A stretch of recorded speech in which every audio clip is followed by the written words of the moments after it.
বাড়ির মধ্যে দেখতে পাচ্ছ নাকি মাদ্রাসার মধ্যে? বাড়ির মধ্যে। বাড়ির মধ্যে কয়টা সাপ দেখতে পাচ্ছ? একটা দেখলাম, এখন দুইটা দেখতেছি। আরো দুইটা, সবগুলো বন্ধ হয়ে যাবে। দেখো বন্ধ হয়ে গেছে। হ্যাঁ, আচ্ছা, সাপটা দেখতে কিরকম? কালো আর হলুদ। কালো আর হলুদ। ওদের দিকে তাকায় থাকবা, অন্য দিকে তাকাবা না, ঠিক আছে? আসসালামু আলাইকুম ওয়া রাহমাতুল্লাহি ওয়া বারাকাতুহু। বন্ধুরা আমার সকলে কেমন আছেন? আশা করছি আলহামদুলিল্লাহ আপনারা সকলেই ভালো আছেন এবং সুস্থ আছেন, এই দোয়া কামনা করছি। ওয়া নুনাজ্জিলু মিনাল কুরআনি মা হুয়া শিফাউন ওয়া রাহমাতুল লিল মুমিনিন। আল্লাহ তাআলা কুরআনে সূরা বনী ইসরাঈল 82 নম্বর আয়াতে বলেছেন যে আল্লাহ তাআলা এই কুরআনকে নাজিল করেছেন মানুষদের জন্য শিফার। সেজন্য আমরা বিশেষ করে কুরআন সুন্নাহ ভিত্তিক ইসলাম হয়ে জিন ও জাদুর চিকিৎসা করে থাকি আলহামদুলিল্লাহ।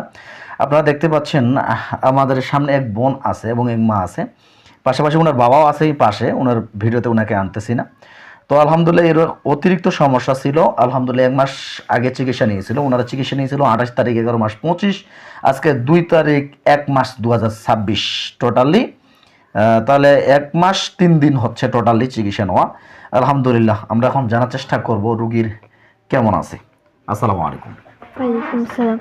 জি রুকায়া, কেমন লাগতেছে আব্বু তোমাকে আগের থেকে? আগের থেকে এখন অনেক সুস্থ আছি। সুস্থ আছো? ভালো লাগতেছে? জি। ভালো লাগতেছে। আগে যে কষ্টগুলো হচ্ছিল সেই কষ্টগুলো হচ্ছে আর জি না। হচ্ছে না। জি আমরা একটু বিশেষ করে তার মায়ের কাছে শোনার চেষ্টা করব। আন্টি আপনি একটু এটা নিন তো। জি আপনার মেয়েকে আগে কিরকম দেখতেন 1 মাস আগে, এবং কি এখন কিরকম দেখতেছেন? আলহামদুলিল্লাহ এখন আল্লাহর রহমত অনেক ভালো আছে আমার মেয়ে। অনেক। আগে যেরকম ছিল 2 দিন পর 1 দিন পর প্রতিদিন হতো এই সমস্যাটা, বুকে চাপা দেওয়া, তারপরে নিঃশ্বাস বন্ধ হয়ে আসা, তারপরে অনেক অস্থিরতা করতো, ছটবাট করতো। আল্লাহর রহমতে এখন অনেক ওইগুলা থেকে অনেক আল্লাহ রেহাই দিছে আলহামদুলিল্লাহ।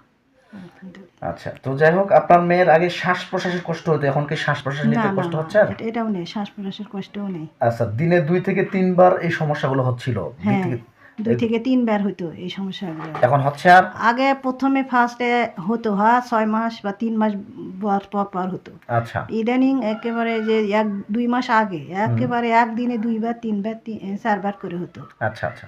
এখন আল্লাহর রহমতে এখানে চিকিৎসা নিয়ে অনেক ভালো আলহামদুলিল্লাহ। আচ্ছা, বুকের মধ্যে চাপ দিয়ে ধরে থাকার মতো ব্যথা ছিল, আবার হাত পা কোকড়া লাগে আসতো, এগুলো কি হচ্ছে আর? না না। আলহামদুলিল্লাহ। তো যাই হোক, আপনার রোগীর সমস্যা কতদিন ধরে আপনি বুঝতেছিলেন? সমস্যা তো 1 বছর থেকে বুঝছি। 1 বছর থেকে? 1 বছর থেকে ডাক্তারের পরামর্শ নিয়েছিলেন? হ্যাঁ, ডাক্তারের পরামর্শ নিয়ে হচ্ছিল না।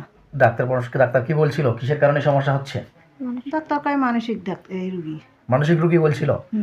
আচ্ছা আচ্ছা, মানসিক রোগী বলছিল, এবং কি মানসিক রোগের চিকিৎসা নিচ্ছিলেন? হ্যাঁ, মানসিক ডাক্তারও দেখাইছি। তো মানসিক ট্রিটমেন্ট নেওয়ার পরে সুস্থ হয়েছিল না হয় নাই? না হয়নি, ওর মধ্যেও এরকম সমস্যা হতোই। আচ্ছা ঠিক আছে, যাই হোক আমাদের চিকিৎসাতে আপনার খুশি কিনা?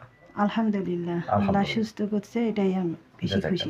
দোয়া রইল আল্লাহ তাআলা যেন ভালো রাখেন দেন। আচ্ছা, তো আলহামদুলিল্লাহ এই রুগীটার বিশেষ করে আমরা দোয়া দেওয়া দুটার মাধ্যমেই চিকিৎসা করার চেষ্টা করেছি।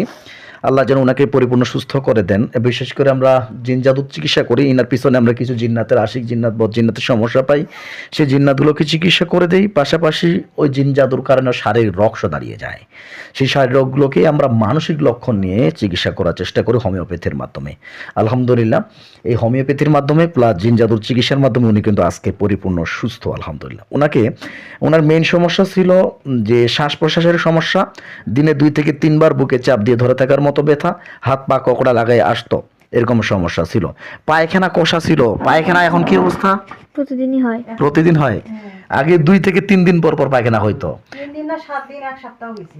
3 দিন 7 দিন 1 সপ্তাহ গেছে পায়খানা হচ্ছিল না, এখন পায়খানা ক্লিয়ার হয়? এখন পায়খানা আলহামদুলিল্লাহ এখন ভালো আছে। আলহামদুলিল্লাহ। তাহলে আল্লাহ তাআলা চাইলে কি না করতে পারে?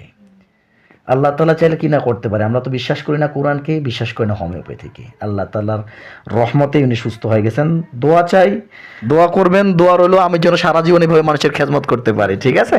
আল্লাহ এটাই আমরা দোয়া করি, আল্লাহ যেন তোমার এরকম চিকিৎসা করার তৌফিক দেয়। আমিন আমিন সুম্মা আমিন। আল্লাহ তাআলা সকলকে ভালো রাখুক। আসসালামু আলাইকুম ওয়া রাহমাতুল্লাহ। আল্লাহ হাফেজ।